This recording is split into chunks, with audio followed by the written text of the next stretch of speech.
Nav Prabhat news, नव्या दिवसाची नवी बातमी।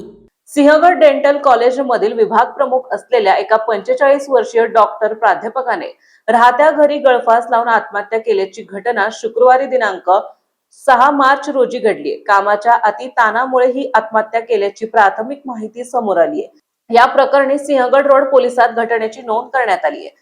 राजू पाटील, वय वर्ष 45, राहणार पुणे, असे या प्राध्यापकाचे नाव आहे। ते सिंहगड डेंटल कॉलेजमध्ये विभाग प्रमुख म्हणून कार्यरत होते।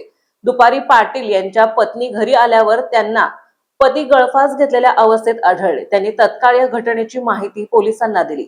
माहिती मिळताच पोलीस निरीक्षक विनय पाटणकर आणि त्यांच्या पथकाने घटनास्थळी धाव घेऊन पंचनामा केला।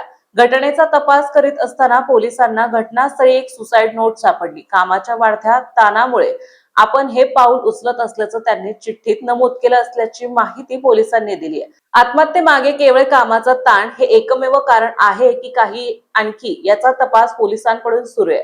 सिंहगड रोड पोलीस पुढील तपास करीत आहेत। आपल्या परिसरातील महत्त्वाच्या बातम्या पाहण्यासाठी आजच नवप्रभात न्यूज चॅनलला YouTube वर सबस्क्राईब करा आणि बेल आयकॉन प्रेस करा।